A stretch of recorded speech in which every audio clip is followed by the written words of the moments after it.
Welcome to Blank Tape. I'm Kurt. And I'm Anson, and this is Volume 2, Track 19. Are these your drums? Recorded on Friday, May 3rd, 2019. Put on your headphones and let's jam. All right. Well, we are here on another episode of the Blank Tape Show podcast. We are joined this week by a very special guest from our high school days. Isn't that right, Mr. Anson? Yes. So, who do we have on the line with us, Kurt? Well, I have the pleasure of introducing a classmate of ours. I believe he was class of 2005, so the grade just ahead of us.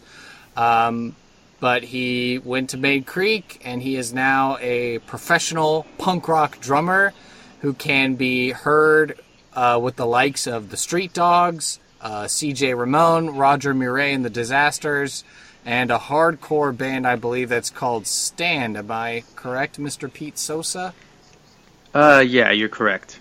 Awesome. Yeah, no, it was interesting doing a Google search on you, even though there's no Wikipedia article on you. I was able to go to a discography website, and it actually linked to all the various tracks that you are credited on, and certainly we will be able to dive in on those.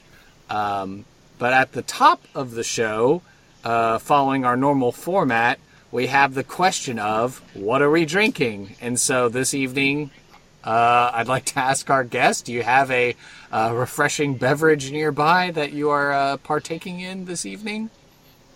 I actually do. That Stone Brewing Company just came out with a Metallica beer. Oh, okay. Yeah, I haven't tried it yet, but I'm excited about it. I have one here.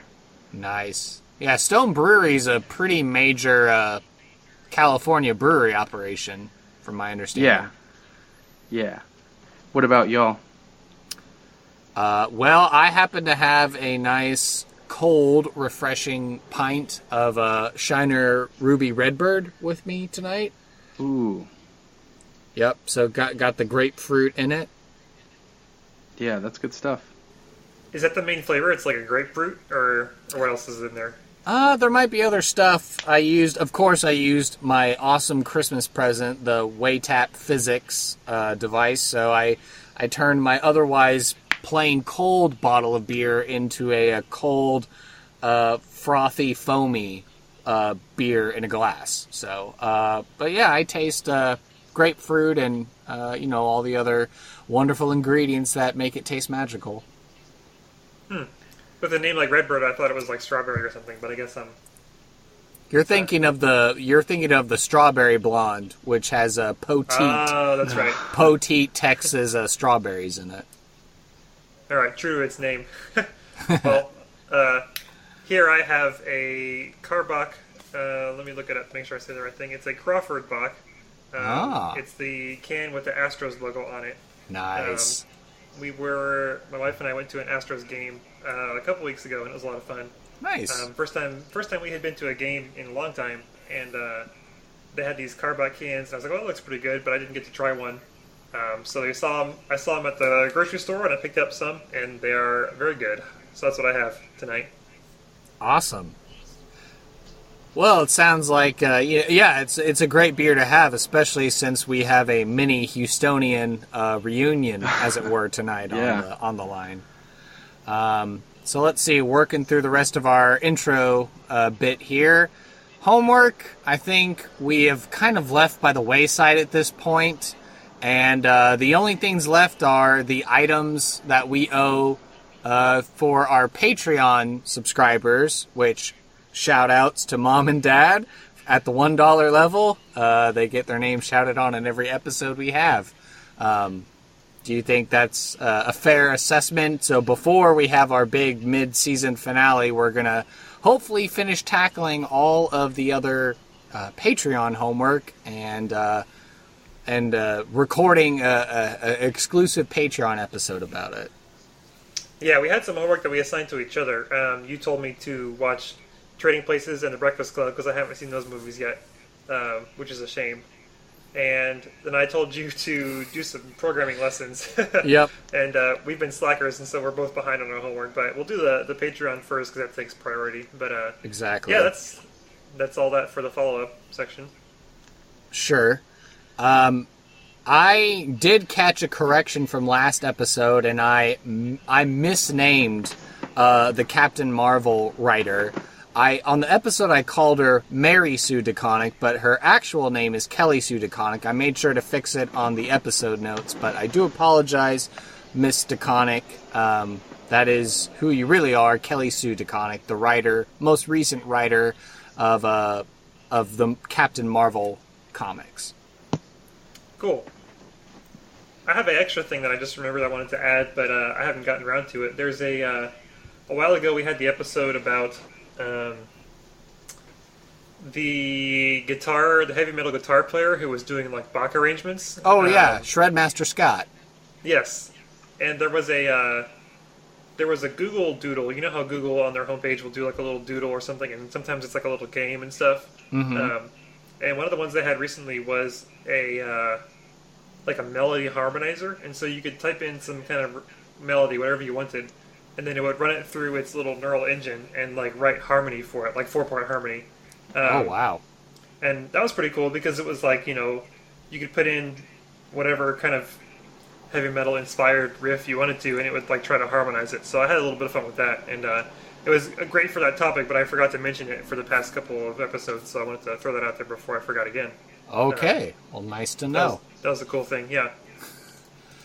All right, and then I think the last section of our normal intro for the show, which of course Pete told us before we started recording that he did listen to a couple of our episodes, so he was at least on the surface familiar with this section, is now we go into what's called the news tidbit of the week, and it's something that is going on, and it's something that we care about. And so I know when we had Heather Campbell on the show, we kind of turned it over to her first. So in the same spirit, Mr. Sosa, do you have any particular news tidbit of the week that you'd like to share with the blank generation?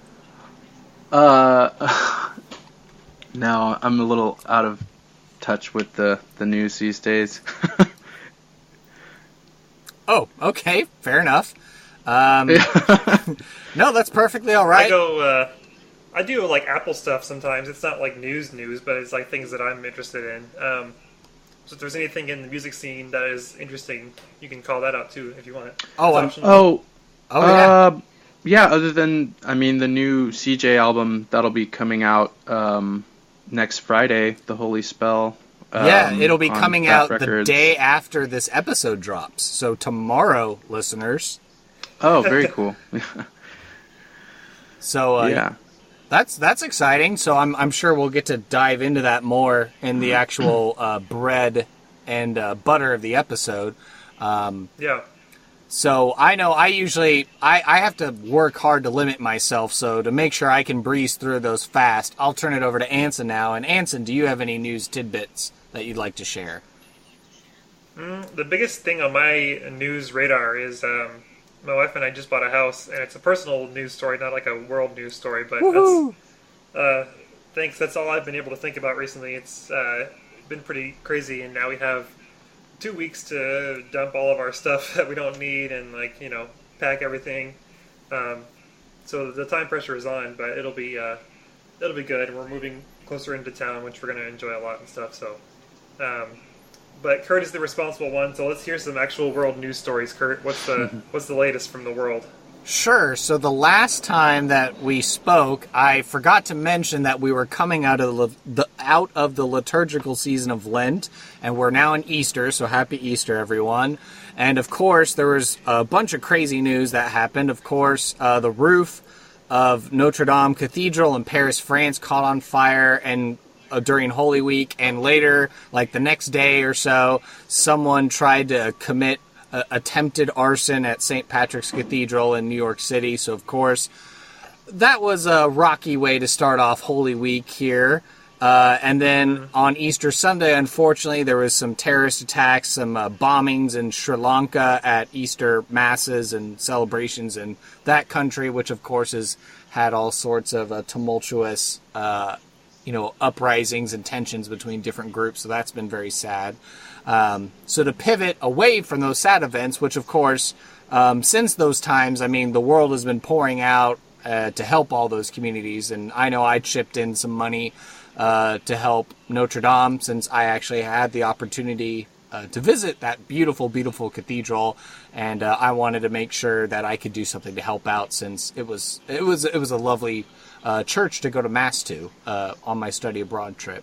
So to pivot from that, I found out news from San Angelo that a faculty member and a fraternity brother of mine, Dr. Roca, who is the orchestra director at Angelo State University, is going to be playing violin in front of Pope Francis.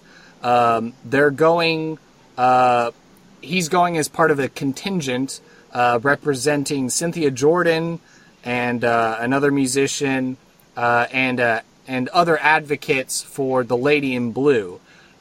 She was basically a Spanish nun, and it's said that she did what's called bilocating, which means she appeared in two places at once. So she never left Spain, but she appeared to some Native Americans in present-day San Angelo, Texas, and really worked in converting those people. And if you ever go to San Angelo, Texas, there is a statue of her along the Concho River in the downtown area. And so it's really exciting that a faculty member and a fraternity brother of mine is getting to play for Pope Francis this musical, if you were, that Cynthia Jordan composed and Dr. Roca orchestrated orchestra parts for, and he gets to play violin for Pope Francis, so that's super exciting. Is that going to be in the Vatican, or where would that be? Yes, in the Vatican. So they're going to be traveling there to go do that, which is exciting. Fellow YouTuber and internet celebrity are the mentioned way back last summer in the Michael Crichton episode, Mr. Kevin J. James, documentary filmmaker, recently had his premiere of the video game documentary he was working on, Not for Resale, premiered at the Boston Film Festival, and I heard it got rave reviews, and it did really well, so good job, Mr. Kevin J. James, and kudos and congrats to you on that labor of love. And the last bit of information that I learned about yesterday was that both Peter Mayhew, original OG Chewbacca, and second best James Bond, Roger Moore, both passed away. So that's really sad. And that's all the news tidbits that I had to share. Who's the first best James Bond? Sean Connery. All right. We're all in agreement on that, right? Yeah. Okay. I've only seen the Daniel Craig ones. Oh. So I'm behind. Roger Moore kind of brought some levity to an otherwise super serious Bond that Sean Connery portrayed. So. Okay, cool. Yeah, didn't Sean Connery go away for like a couple of James Bond movies and then they brought him back? I'm ashamed to say I'm not that much of a Bond nerd, so I don't know that information, but I think Connery did like 6 different Bond movies, and I know Roger Moore did a stint before they had Timothy Dalton for 1, and then they had Pierce Brosnan for like 2, 3, and then it's been Daniel Craig. Yeah. Mm-hmm. Yeah. But anyway, yes, so that concludes the opening part of the show, and now let's dive into the main topic, which is our guest, Mr. Pete Sosa, which we mentioned, class of 2005 from our high school, Maid Creek, and he's a professional punk rock drummer, which is pretty awesome, and especially for someone from our neck of the woods of growing up. And so I guess to kind of get us started off, I want to turn the mic over to Pete and allow him to kind of, in his own words, tell us about himself. And, in case anyone out there listening, especially like mom and dad, might have no idea who you are. And so tell us about yourself. Yeah. I started playing drums when I was 12. Okay. And was in band throughout junior high and high school. Did marching band and indoor drumline, and started playing live. I think when I was 15 or 16 at Cardi's. I heard y'all talking about that. Yeah. True staple of Southwest Houston, and Yep. and then after high school, I just continued to play live, and just whoever needed a drummer, I was there playing for 4 or 5 different bands at a time until I started playing with the Disasters through a friend who was singing in one of the bands, knew the guitar player Reese, who lived out in Lake Jackson, although the band is based out of New York, and he was looking for somebody local, and he hit me up and was like, "Oh, do you want to do this?" And I was like, "Sure," So I just tried out, quote unquote, tried out, and we just started working on that album right out of the gate. So, Wow. that was just kind of the, I don't know, played a lot of shows, I actually just shared this on social media, but I found an old newspaper article from the Maid Creek Rampage, and Luke Devlin wrote this article about different school bands, so I just shared it, and you were quoted in the article, which I thought was rather fitting, since you were talking about how you were grinding and playing in 4 or 5 different bands at once, and Luke Devlin quoted you because apparently in this article at the time you were playing with Mark Garcia from school, and you used to have a band called One's Own Chaos, I guess before the band rebranded itself through the Looking Glass. So what was that band like, or what were those 2 bands like? I mean, I guess they were just kind of heavy metal, hardcore. Being in high school, everyone's kind of just confused and trying to figure out that sound, and everyone listened to pretty diverse bands, and we're like, well, let's just throw this all in a pot and see, what we can do with it, and it's just everybody just trying to figure everything out, Right.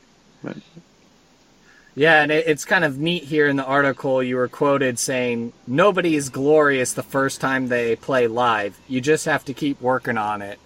And would you say, words.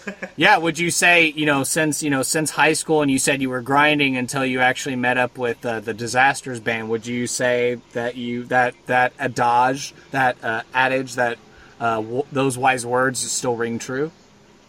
Oh, absolutely. I mean, the especially now, the grind doesn't really stop. Like, I'm still playing in 5 or 6 different bands, like trying to juggle tours and shows, and still try and have time for like a personal life.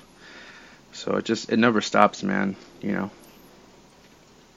And just because I know I was trying to put together the notes that Anson and I are looking at for this show in some sort of chronological order, and I didn't know exactly what band came first, but it sounds like you got introduced into the punk rock scene through Rodger Murray and the Disasters band. So with that being your gateway, what was that like, and working on that with that band, with that album?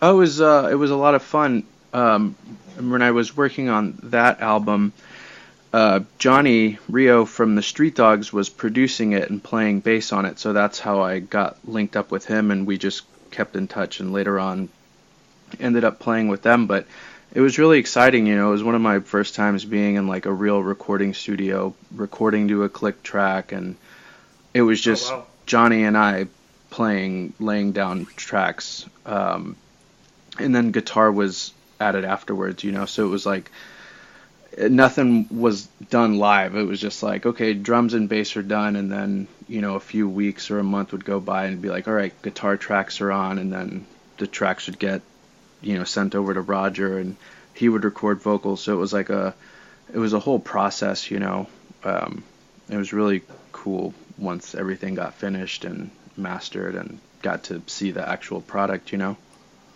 When you're in a formal recording studio like that, do you always use a click track, or is that sometimes? How does that work?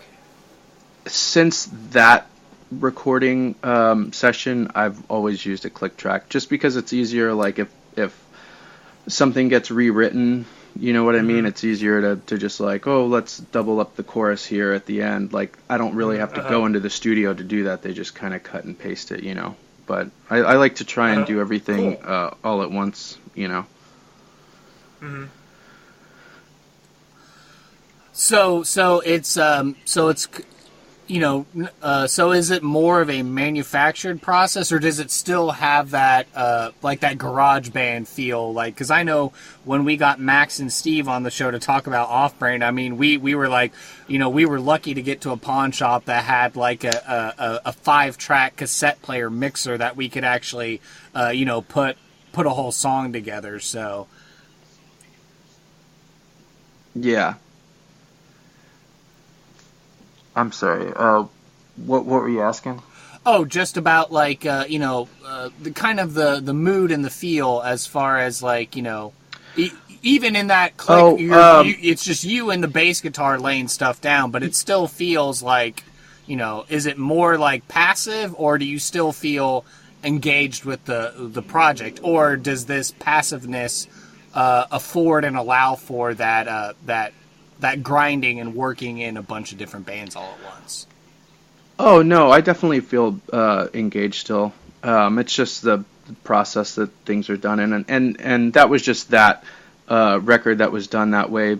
Like the CJ record, we were all in the studio at the same time, and he was recording bass with me at the same time that I was doing the drums, and then the guitar player would come in and then start laying down the tracks, and I would be there for that as well, you know, in case I had any input. So the Disasters gotta Get Up Now album, the whole that was because it was done across the country, basically, right? Yeah. Okay. So cool. So from there, you said that you were had your first contact, your foot in the door, if you will, with the Street Dogs, and then you keeping the networking alive is when you got brought in to start working on some of these EPs and stuff with the Street Dogs, right? Yeah, exactly.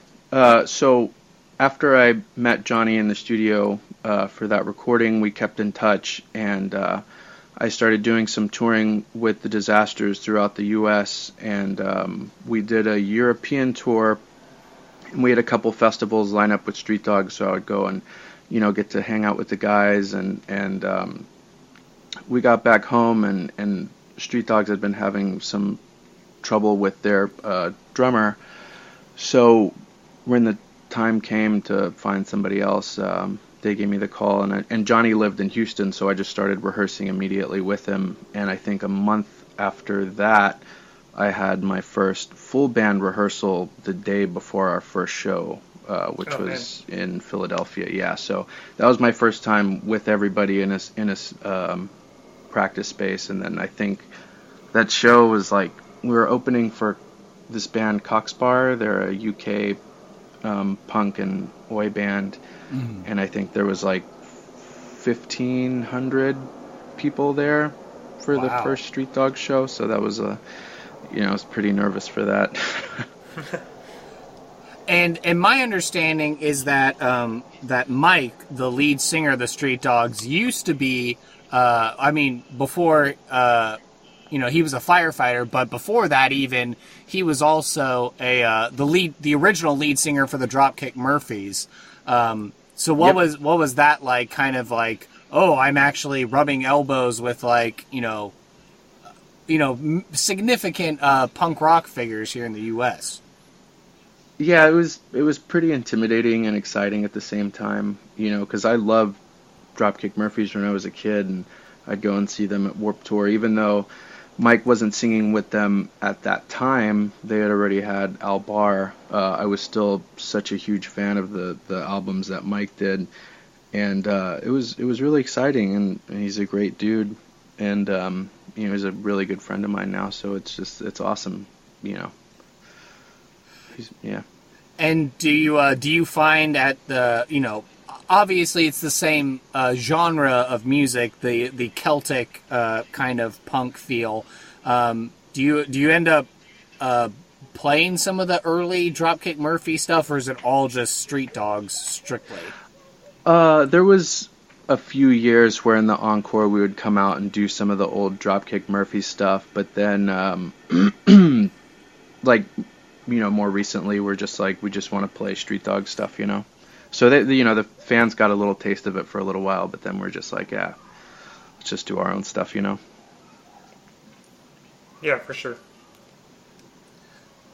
And so yeah, it looks like with I'm looking at the discography here, and it looks like, you know, 3 EPs, and now the latest album that the Street Dogs have with you featured on the drums, Stand for Something or Die for Nothing, and you know, what was the process like on that album, being like, okay, and now I'm on the actual album for this band, and I'm like a core member of the band now.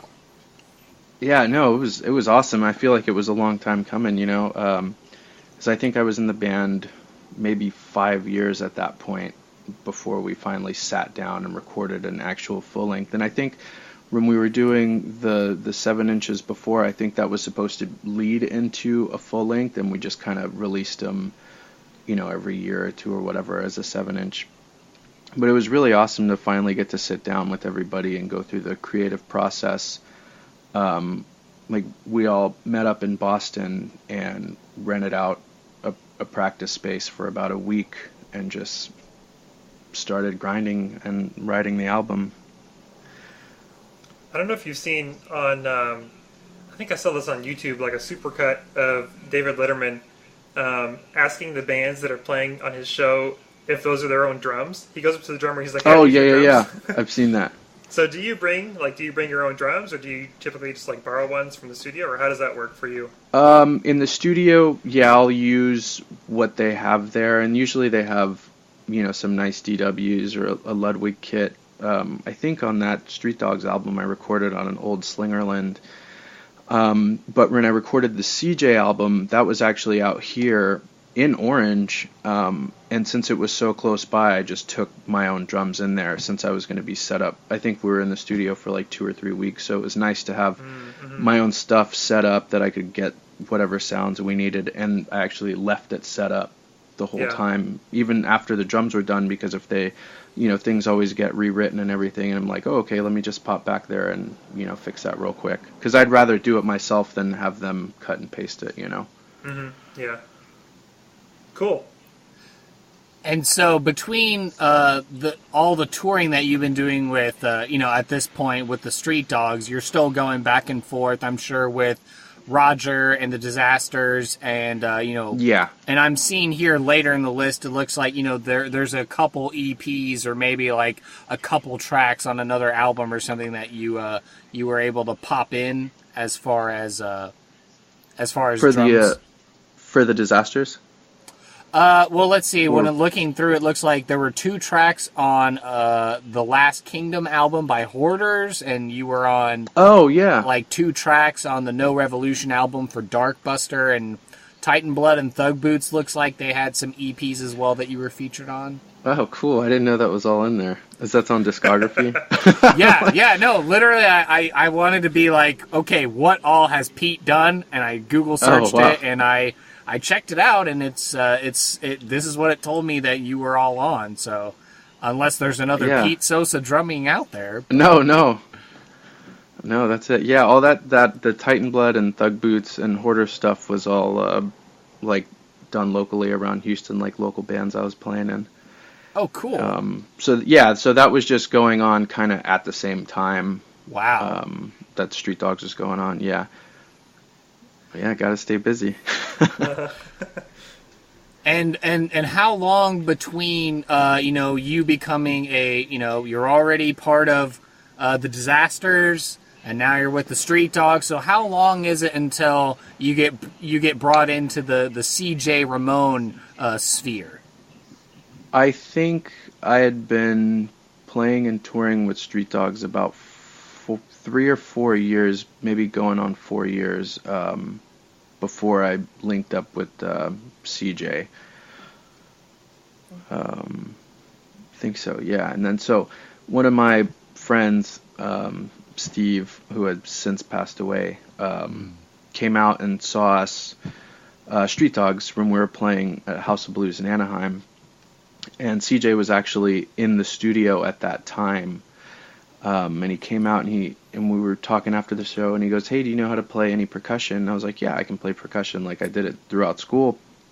And he goes, "Do you want to come in the studio and lay down some, tambourine, hand claps, and all that stuff?" And I was like, "Yeah, sure." So went into the studio, and I played percussion on an album that CJ was doing, and then literally went straight to the airport after I was done and flew back to Houston and kept in touch with Steve. And he was always telling me that, anytime CJ was looking for a drummer, he was trying to get me in there because he really liked me. And so they were touring on that album. And is this Last Chance to Dance, or is it the one before that? Yeah. Okay. No, it's Last Chance to Dance. Okay. And so I got brought in on the touring cycle for that and started playing with him. And then the next time he went into the studio to record American Beauty, I was able to play drums on that. So that was really exciting, because it was the first record that I was on that was on Fat Records, which is a record company. Oh yeah, that I dude, loved Fat growing up. Records. Yeah, Mike Fat Records. No effects. Yeah. That's awesome. And I know I've gone and listened to American Beauty a couple times now, and it's nice. I get to smile. I'm at work and listening to the album, and I'm listening to the drums, and I'm like, that dude went to my high school. Like, this is amazing. I'm really proud of how that came out. And I gotta say, I mean, on the one hand, it's like, all right, you had your first taste of punk rock royalty, if you will, with Mike and the Street Dogs, but now it's like you're getting on, Godfather level, because now you're in a band with C.J. Ramone, who was the second bass player for the Ramones, who are considered, the American grandfathers of punk music. And so, yeah, what's that like? And getting to play drums for C.J. Ramone. Yeah, it's pretty insane. Like, there's times on tour when I'll have some drinks and actually nerd out on him. I try and keep it cool.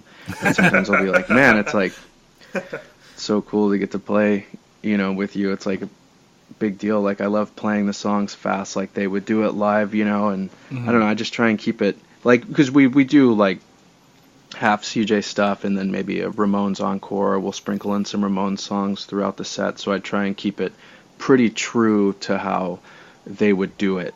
How Tommy live. would do it? Yeah. So I try and do the same speed. Like, I don't get too flashy with the cymbals or fills or anything. I just want to give, the audience as close to a reproduction as it can be, Mm-hmm. And it's super fun.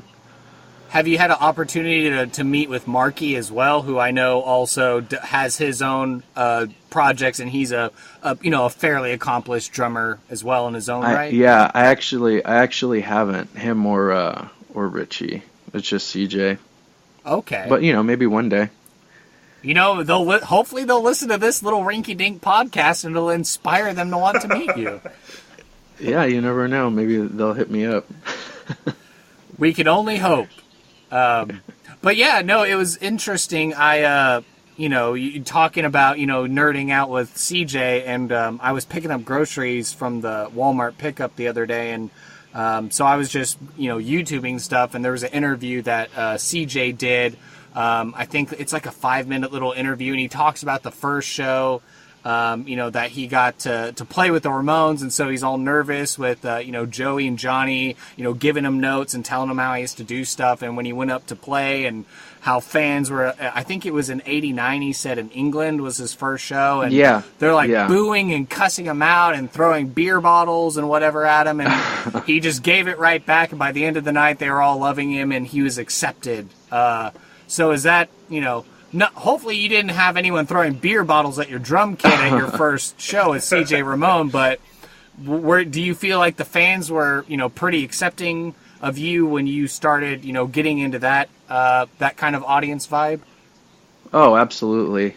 And yeah, it was. Sorry, I'm trying to get comfortable. Yeah, no, they were all pretty accepting. They're there for for CJ. Like, they love him, and I try and just hang out and get to say hi and meet as many people as I can, Mm-hmm. But yeah, my first show with CJ was crazy because it was in Germany, in Munich, I believe. Whoa. And I had been rehearsing in California with Steve and the other guitar player, Dan Root, and not with CJ.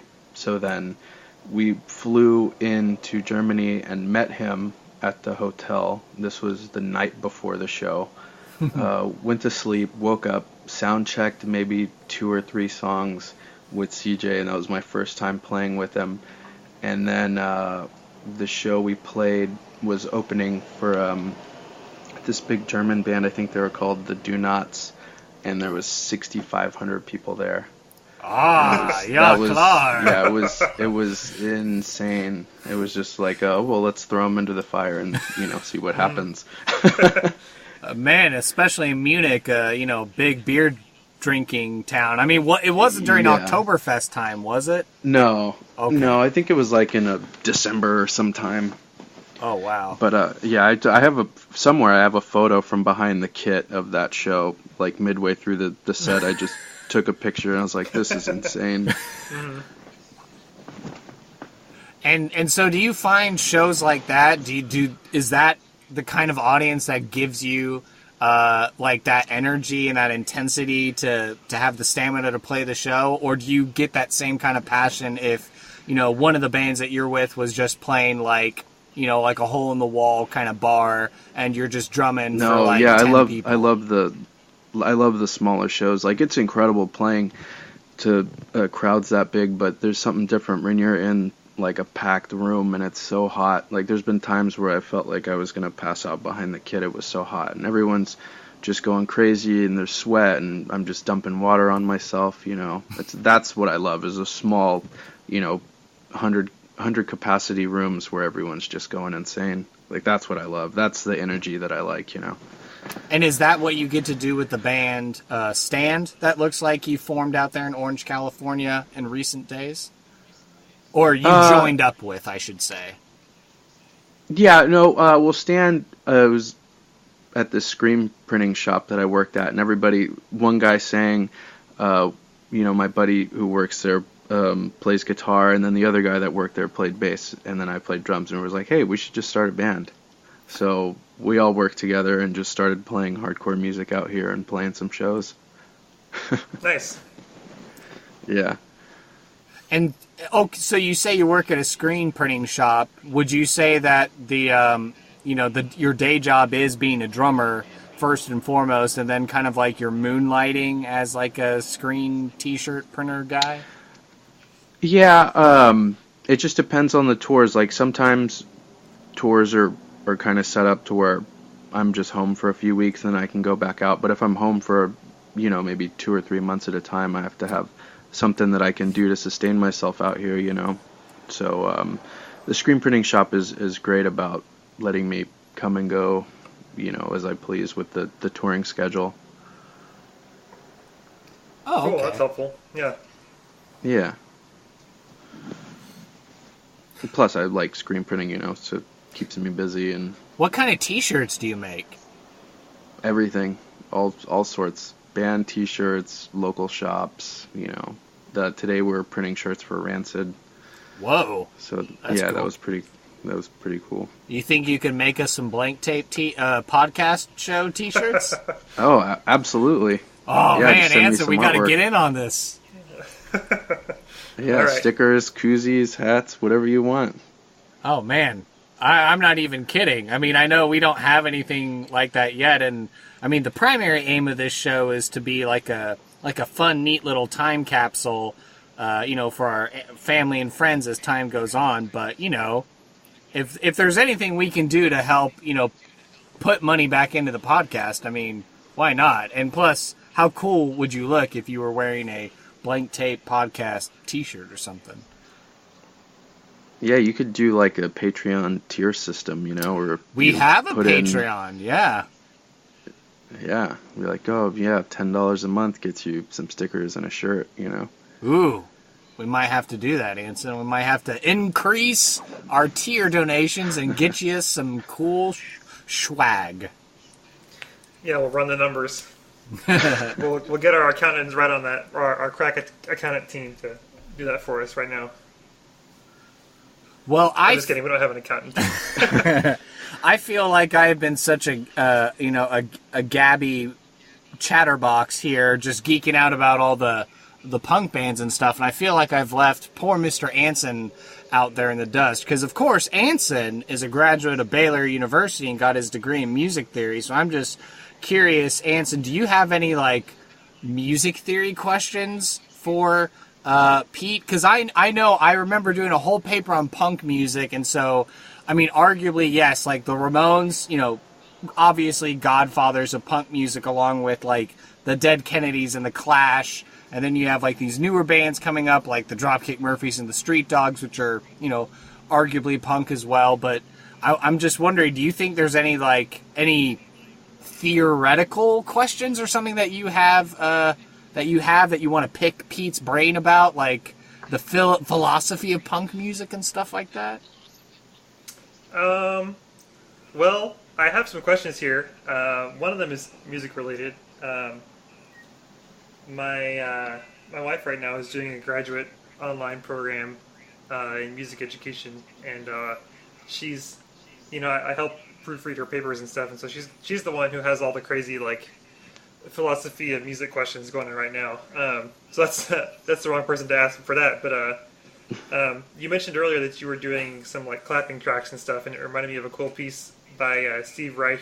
Steve Reich, he's a composer, and he has a piece called Clapping Music, and it's just like it's like a 1-3-4 bar of this clapping rhythm, and then you do it with like two people, and they start off in sync, and then every like 8 bars, the second person like skips an 8th note or something, and so it like shifts, it kind of phases in and out. And so it's super simple because it's just like two people doing a rhythm together, but then you just kind of listen to how the rhythms like shift and stuff, and that's kind of a cool thing. Yeah, that's cool. I gotta check that out. I'd love to hear it. So my questions for you are, how did you know Kurt in school, or how did Kurt know you? Is it because you were both like in bands, like the music scene, or what was the... Yeah, music and fine arts, right? Mm-hmm. I mean, each one of us here represents one of the pillars of the fine arts department at May Creek, because I was in the choir, Pete was in the band, and then Anson was in the orchestra. There we go. So I got to ask, if you, since a big part of your career is touring and traveling, do you have a favorite and a worst favorite, like, airline? I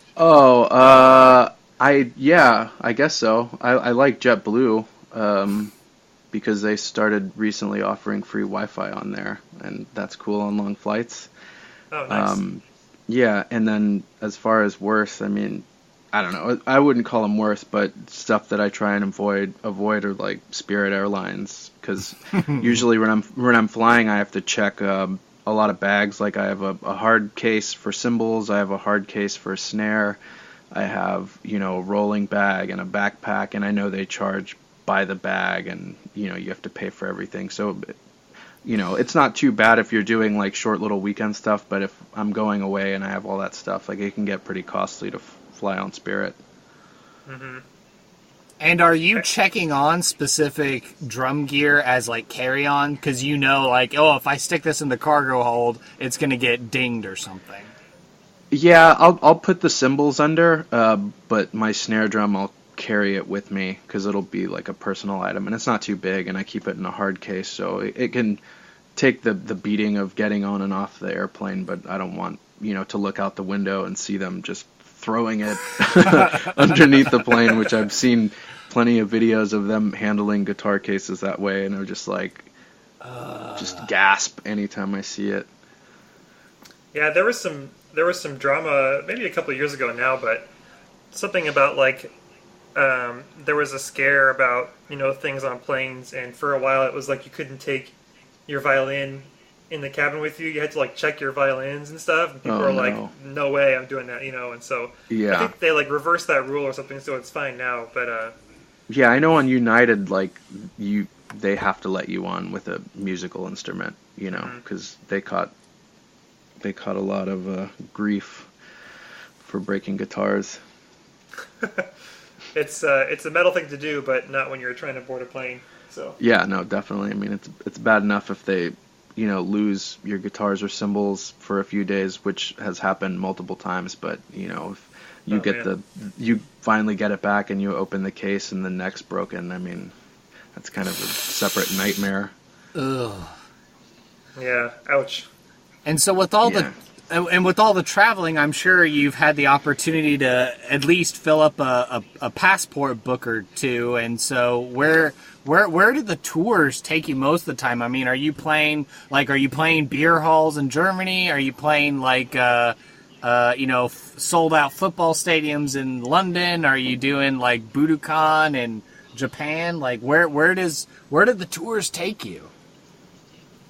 I mean, they take me all over, and that's what's cool about playing in the different bands. Like sometimes one band will be doing, a support tour for Dropkick Murphys, which I just wrapped up in March. Oh wow! And that's what I was doing when you reached out to me. I was actually on tour, and my buddy Lenny's band, Gang of One, it's kind of like a acoustic Americana band, was second out of 4 bands on the Dropkick Murphys tour. So we were on that. The venues were ranging from 1,500 to 2,500, 3,000 a night.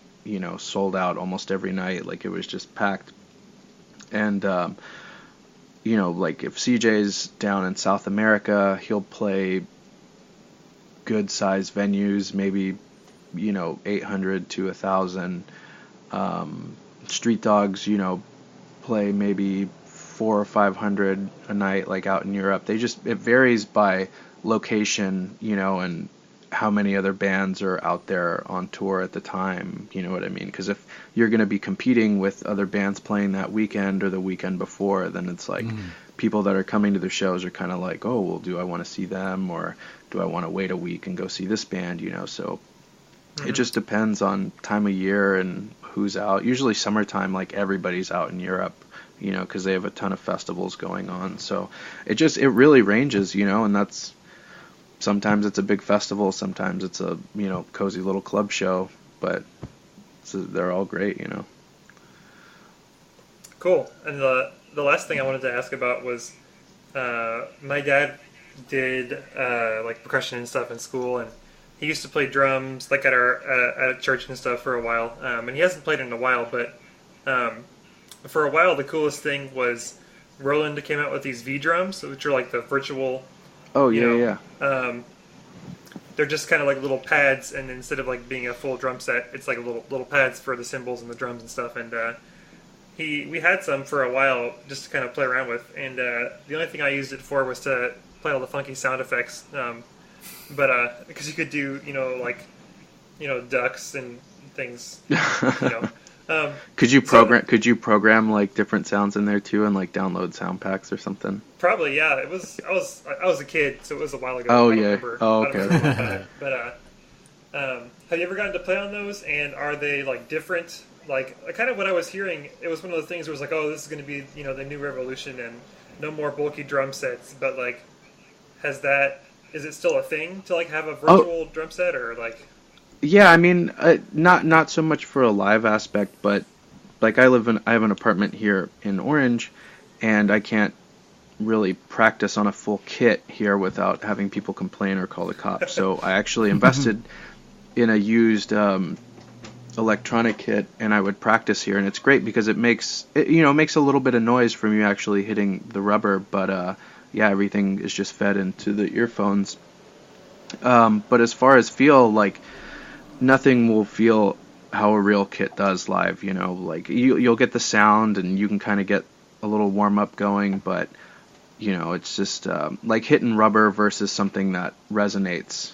It's just got a completely different feel to it. But I mean, if it's for rehearsing, at home or in a studio, I think it gets its point across pretty well. And that has even changed a lot too, because the newer electronic kits use like a mesh head. It's not even like a hard rubber like the old ones used to do. So they're trying to actually give you that feel like a live kit. but I haven't played on any of the newer ones. I just had one of those like rubber ones, you know. Mm-hmm. Wow. Makes me want to go back to go find a Mars H&H Music or something. Go try one out. Oh yeah. That's what we used to do back in the day. Yeah, I bought my first kit from Mars there at Memorial City Mall. Oh yeah. Wow, nice. Well, I didn't buy it, but my parents bought it, you know. And what's that like with with your family? I'm sure that I'm sure they're very proud of you and very happy that you're able to make it as this professional musician. And do you get an opportunity to visit with family often? Do you get to bring them out with shows rather?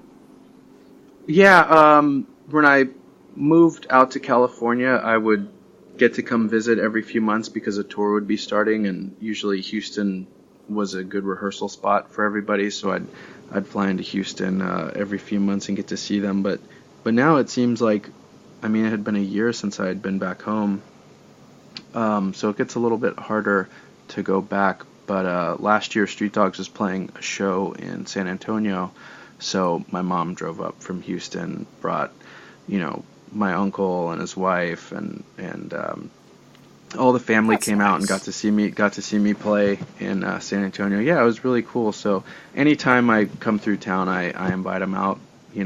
With them. It's nice just to get to see them too, but for them to actually get to see like, hey, I'm not just playing these dingy clubs anymore.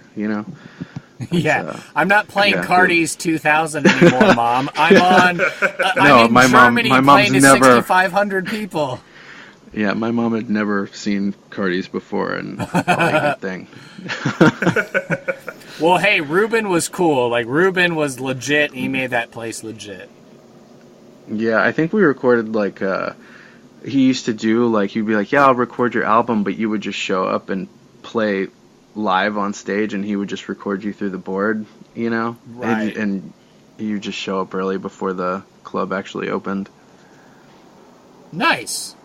Yeah, I think I want to say I remember picking up some band's album that played at Cardi's 2000. It may have just been when they were actually playing a gig, or like you were describing before a gig. And a Trip Sober was their name. Yeah. And yeah, Trip Sober. So if you remember them, they played at Cardi's at one point in the past. Where did Cardi's get their name? Because you say Cardi, I think of Cardi B, but what's the relation there? That's what I'm curious to know. I think the owner's name was Cardi, or his last name was Cardi, or something. He was like a big dude with like a big white beard. I don't know if you ever remember seeing him there. They would at least call him Cardi. Oh.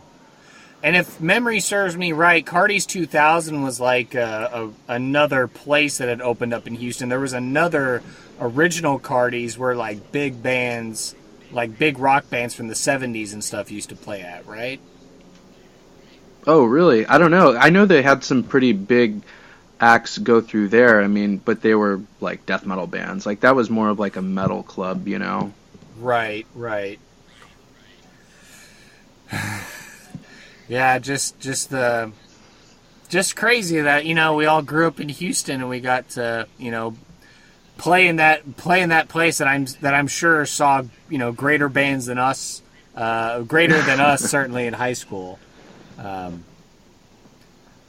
But yeah, so is there any place when you're touring that you like to go and play for the fans? Do you find any one particular place you're like, I go here and I get super jazzed whenever I play shows here? Oh no, anywhere. Really, I'm just grateful to be able to play and have people come out that actually want to see us play or see me play. I like going into Europe. Germany's a lot of fun. I love going to Germany. The food's good and the people are great. The shows are good, and going to South America always kind of trips me out because it's South America, And C.J. shows down there are pretty insane because, the Ramones in South America were bigger than the Beatles. You know what I mean? They're worshipped down there. So to get to go down there with C.J. and see how the fans react to him, it's I always tell them I know they're here for you, but I'm just I like to pretend like they're here to see me too. You know what I mean? Like I just call it like the spillover. You know, just like I'm having fun too. You know. Yeah. Mm-hmm. What's this? Sorry, go ahead. Oh no, Anson, take it away. I've been talking too much. You need to do some talking. I was just gonna say, what's this? On Kurt's anthology here in the notes, it says FM 359. Oh yeah, so halfway. Well, I don't know, it's halfway, but maybe a few years into playing with Street Dogs, we did like an Americana album that came out on Pirates Press, and it was Johnny and Mike from Street Dogs. I played drums. Our friend Halston played guitar, and our buddy Hugh played accordion on it, and our other friend played guitar on it as well. And we just kind of slapped together this Americana album, and someone would write 2 or 3 songs, someone else would write 3 or 4, so it's got a pretty good feel. Well, it's got a different feel to it, you know what I mean? What does Americana mean? How would you define that? Like American folk, Okay. I recognized it because FM 359. On the way, I got one of my degrees from Baylor University in Waco, and on the road from Houston to Waco, you cross over or under FM 359. So is that a reference to the road? It is, yeah. Cool. There you go, making connections to real life. That's awesome. Were you inspired by the Waco area, and that's why you came up with the name and the sound and the songs on the album? No, Johnny from Street Dogs actually came up with that. He used to live out in Richmond, and I think he would go down that road, or he lived off of it. So he's like, "Oh, it's a neat sounding name, It's not close to Waco. I think it's like, I have to pull it up on Google Maps to check it out, but it's closer to Houston. It's one of those like country roads that you pass like kind of once you get semi close to Houston. But yeah, I think I don't know how far it stretches, but I know it went out towards like Richmond and Sugarland area. Mm-hmm. Oh, okay. Yeah. Anyway, that's cool. Well, I think we would be remiss if we didn't talk about the new album that's dropping tomorrow. I know, CJ is not putting any money in our pockets. He did like the tweet I shared, so I feel like I owe it to Mr. CJ Ramone. Oh, nice. To take the time to maybe talk to us about the Holy Spell, this new album that's coming out. Like, tell us about the album. What was the process on this one? The process was CJ started compiling some songs maybe a month before we all met up in the studio, and he was sending out guitar rough tracks just so people could get an idea. And then we moved into the studio for about 2.5 or 3 weeks and just started writing songs. And as we would write them, we would record it so it would be fresh.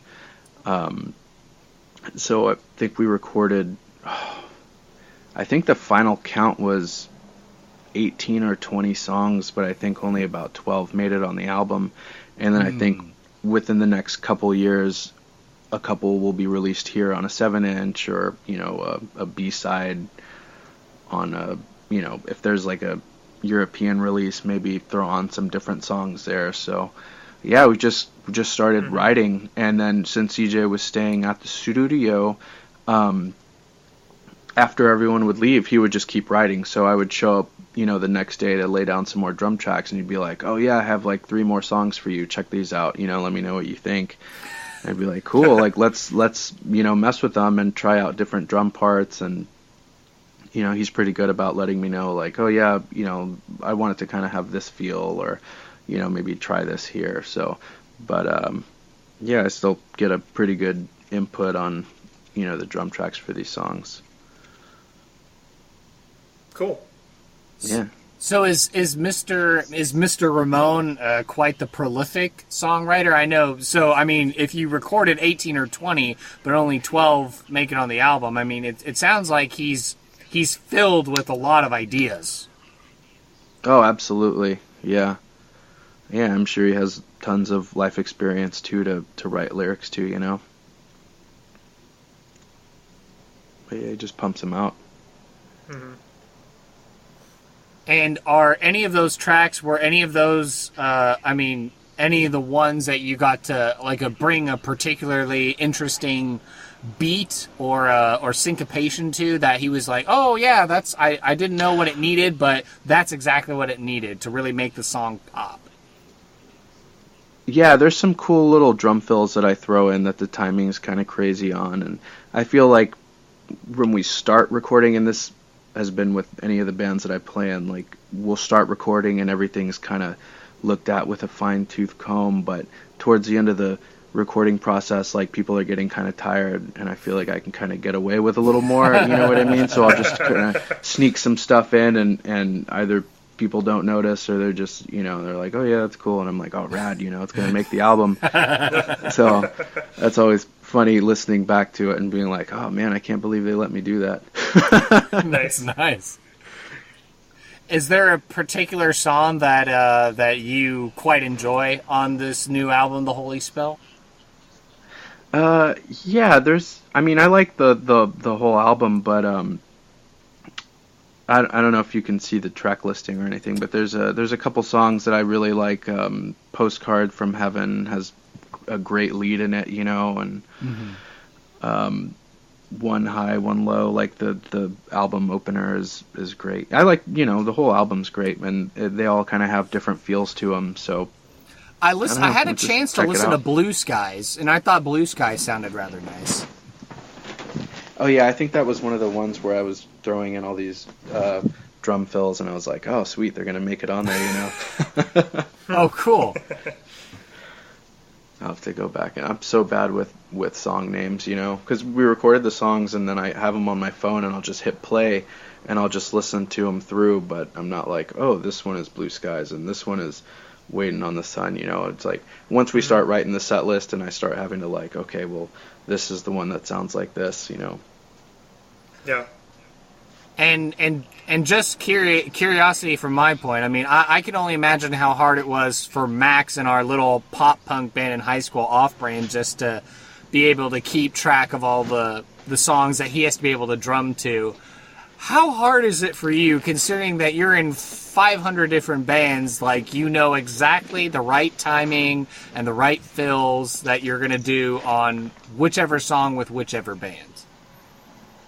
Yeah, I mean, the fills will kind of change here and there, but the one thing I focus most on is just tempo and making sure I'm getting whatever accents are going to be in there. I mean, sometimes it's a lot to take in, but I don't know, I just kind of try and play the song back in my head as I'm playing it and just try and recreate it, you know? It's like we're doing a show in New York in a couple weeks with C.J. and he just threw out this like crazy B-side Ramones set list. So I'm actually having to sit down with all that stuff right now and try and learn it because it's a bunch of new stuff and stuff that I haven't really listened to. So I'm just like, oh man, you know, hopefully this goes well. As long as you can keep tempo and make it sound interesting and make everyone else support it and sound good, then that's all that matters, I suppose. Yeah, that's the thing with those Ramone songs, too, is there's, like, little changes or, like, really quick endings, and that's what I was kind of focusing on when I first started playing with CJ, is just, like, I just got to remember when the song stops, and then I just kind of just keep blasting, you know? I have to look for my charger. I'm at 1%, and I don't want to lose the audio. So you've heard all about Pete, and be sure to check out our website, blanktape.show, for all of our episode tracks from past, present, and future, links to all the topics we've discussed, or to send us an email. To stay up to date with the podcast, you can follow us on Facebook and Twitter as well by searching for @BlankTapeShow and Blank Tape Show on YouTube. You can find the podcast through Overcast and Apple Podcasts, or go to our website and save our RSS feed directly to the podcast app of your choice. And if you would like to contribute to the Blank Generation, consider becoming our patron on Patreon by searching for patreon.com/Blank Tape Show.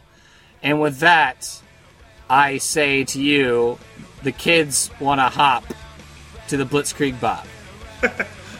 For those about to rock, we salute you, etc., etc.